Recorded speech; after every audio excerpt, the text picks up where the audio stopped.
The place where Jesus was crucified was at the summit of a small hill. Today, portions of this hill remain concealed under two chapels within the Church of the Holy Sepulchre, and you are going to stand on that hill as you follow the path of the cross from the Latin Chapel of the Nailing to the Greek Chapel of Calvary. To ascend the hill of Golgotha now, you need to start at the entrance of the church and climb these 800-year-old stairs.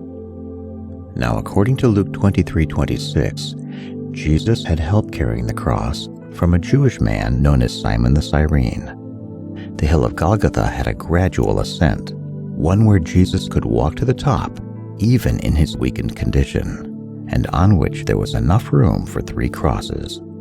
Now, the cross was a torture device designed to kill people, not quickly, but over a period of several days. Victims died from suffocation or blood loss, or by being attacked by wild animals. Now, let's start off by looking at the mosaics in this chapel. Here you can see Abraham attempting to sacrifice his only son, Isaac. The sacrificial ram with his head caught in the thorns is related to the mosaic above the altar, where the head of Jesus is surrounded by a crown of thorns. And if you know the story of Genesis chapter 22, you know that this ram is about to die. Like the ram, Jesus is about to die. The ram, with his head surrounded by thorns, is a precursor or a foreshadowing of the sacrifice of Jesus Christ, the sacrifice that he made to pay the penalty for the sins of all mankind. In the next mosaic, there are 4 women and 1 man outside the walls of Jerusalem on a hill. They are noticeably upset, and what they're looking at is something behind you, namely the place where Jesus died on the cross.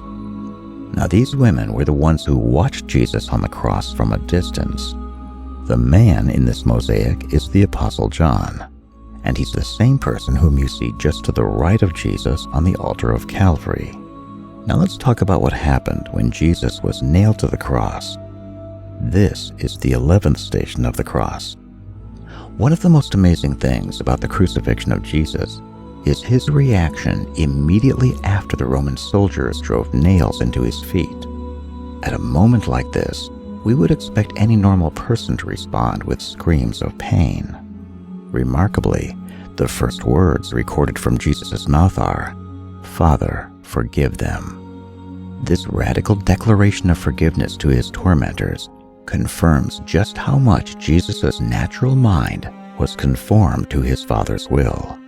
He forgave the people who at that moment were in the act of killing him. Therefore, Jesus' crucifixion is not just an historical event for us to look back on, but an example for us to follow. Now, take a look up here. Here you see Jesus having been nailed to the cross. Mary is wearing black, indicating that she is in mourning. It seems that the other 2 people in this mosaic are entirely symbolic. The person bowing before Jesus represents the bride of Christ, the church, adorned in a pure white robe. Now, the man with the nails is not a soldier, because he is dressed as a commoner. And as you can see, Jesus already has his hands and feet pierced with nails. This man probably represents the opposite group, those who continually crucify Jesus. Hebrews 6:6 talks about those who fall away and crucify Christ all over again. Now, let's walk over to the glass case that has the statue of Mary, the mother of Jesus. When Jesus was an infant, there was a prophet named Simeon at the Jewish temple. And according to Luke 2:35, he held Jesus and he told Mary, "A sword will be piercing your own soul, that the thoughts of many hearts would be revealed." The fulfillment of that prophecy occurred in this room, and you can see a sword piercing Mary's heart, just as Simeon prophesied 33 years earlier. You've heard of Our Lady of Sorrows. More than any place in this world, this is where Our Lady felt her sorrow, as she watched the baby whom she cradled, the child whom she raised, and the son she loved being tortured and killed for the crime of showing God's love to the world.